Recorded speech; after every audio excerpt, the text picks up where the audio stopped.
Meus caros, um dos capítulos que eu mais prezo, que eu mais admiro, que eu mais gosto de estudar em processo penal é o das provas.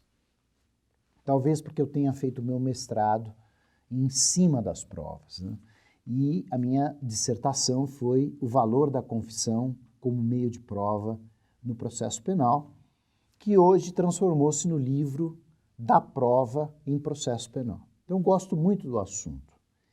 E existe uma das particularidades da prova, logo na introdução, se não me falha a memória, logo no artigo 156, que diz respeito ao ônus da prova, e que vem me preocupando.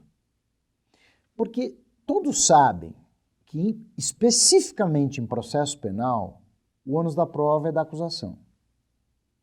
E por que é da acusação? Porque existe o princípio constitucional da presunção de inocência. Quer dizer, nascemos inocentes até prova em contrário. Não nascemos culpados.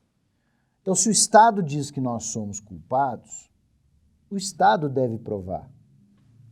Todo mundo sabe disso, todo estudante, todo professor fala isso para vocês. Mas eu tenho visto alguns acórdãos e algumas decisões de colegas dizendo da inversão do ônus da prova, falando claramente, cabe ao réu provar que ele não é culpado. E isso me assustou. Tanto que na última edição, que é esta, não é, de 2016, eu estou fazendo um tópico específico sobre esta indevida inversão do ônus da prova. Porque muitos julgados, em lugar de esperar, por exemplo, que o Ministério Público prove que o sujeito é um receptador, diz: fulano foi encontrado com um objeto roubado. Se ele não tiver uma ótima explicação do porquê que aquela coisa está fazendo na posse dele, é lógico que ele é receptador.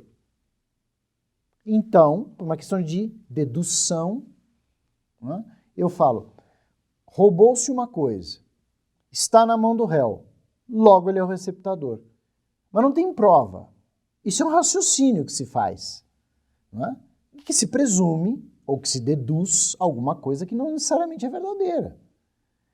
Então, e se coloca claramente no julgado o réu que prove que adquiriu licitamente esta coisa. Não é tão fácil quanto a gente imagina. Porque existem muitas pessoas, muito simples ainda, né, que fazem troca de coisas que a gente nem imagina. Troca um computador por uma vaca. Troca uma comida lá no açougue por um livro, troca bicicleta por não sei o quê. Então, nós não podemos pensar que o Brasil é o Brasil, nosso Brasil dos operadores jurídicos. Tem gente realmente que faz algumas trocas, pega coisas criminosas e nem liga, aliás, nem liga para quem é exatamente a pessoa com quem ele trocou. Não sabe nem indicar o nome. Né? São trocas singelas, coisas assim. Então eu digo, fulano, você foi encontrado, não é, com esse relógio. Esse relógio é objeto de furto. Então você é receptador. Prove que esse relógio você não adquiriu maliciosamente. Quer dizer, basta jogar nas costas do réu esse fardo, já estamos invertendo o ônus da prova. E não é o que o código quer. A prova da alegação incumbe a quem fizer. O Ministério Público fez a acusação de que aquele sujeito é um receptador de relógio, daquele relógio. Então o Ministério Público deve provar que ele adquiriu sabendo que era coisa produto de roubo, de furto ou qualquer outro crime. Mas como o Ministério Público vai fazer isso?